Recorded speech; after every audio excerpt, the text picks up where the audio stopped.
It was after I lost my wife when I found my soulmate. I was 7 when it began. I was at the playground, lonely, and had no one to play with. But then, I saw a girl getting bullied by a group of older boys. I decided to walk up to them and defend her.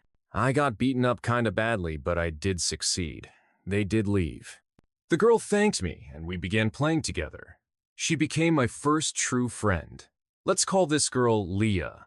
She later joined my school, and we became inseparable. We would play together a lot, messed a lot, just were cool friends. I would help her with her girl problems, with her periods, would hold her backpack when she needed it. Just being there for her, you know? I never had a crush on her, though. We were close, but more like siblings, rather than actual lovers. We never went past the friend stage. Didn't date, we were just casual. Then college arrived. That's when I found my first love, a woman I'll call Jessica. She was almost exactly my type. Confident, inviting, had this charm with her. Leah was happy for me. But after finding Jessica, we started to grow distant, even though we weren't in love to begin with.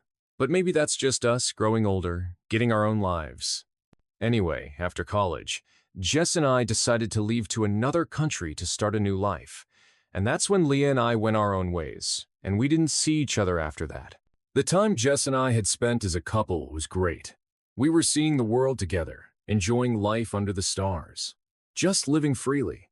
Then, one night, we had an amazing night. Like amazingly amazing. I can't say what we did, but it'll click once I continue. 9 months after that, we had Vinny and Lily, our twin children.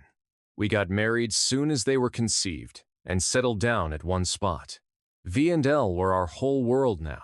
They were sweet, cheerful, playful, lovely siblings who always looked out for each other.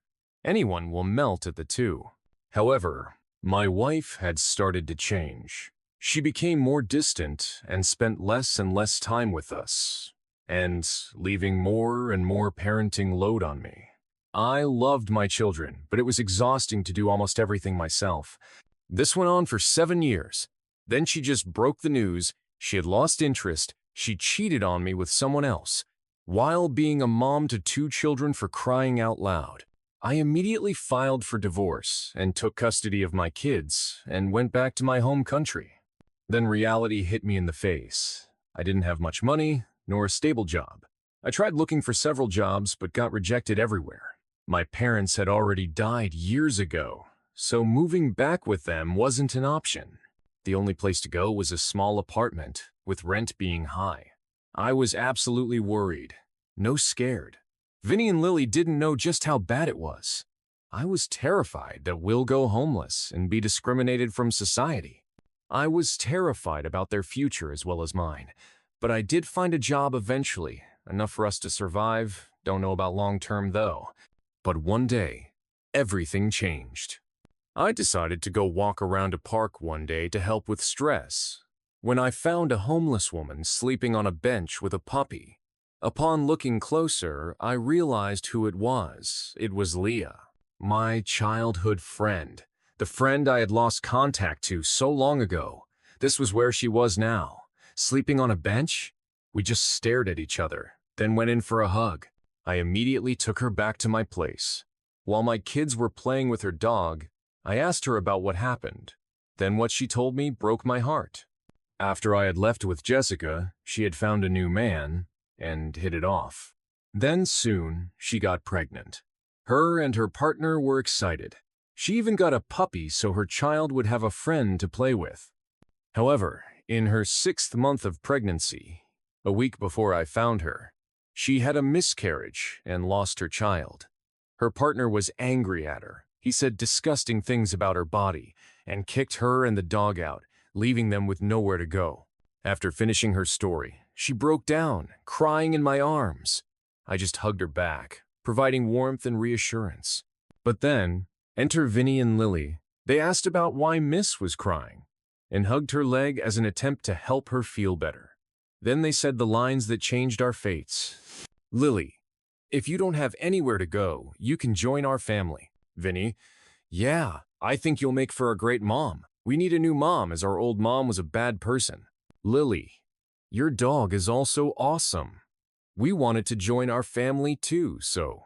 She moved in with me, and I helped her get a job herself. We began dating, and it wasn't long before we got engaged and married. Our 2 kids were happy, that's for sure. And yes, she was definitely a better mom than Jessica. Speaking of Jessica, she called me one day. Her new man had dumped her and regretted what she did to me and wanted to get together again. And I just told her, I have a new wife, a wife that is loyal, a wife that is honest, a wife that actually cares about her children. And that's not you. And hung up. Today, Leah and I have been married for 7 years. I have since gotten a better job and moved into a cozy cabin I always wanted. Vinny and Lily are starting high school now. And yesterday, Vinny told me that he likes a girl in class. Yeah, I hope their story ends up just as pretty as ours was.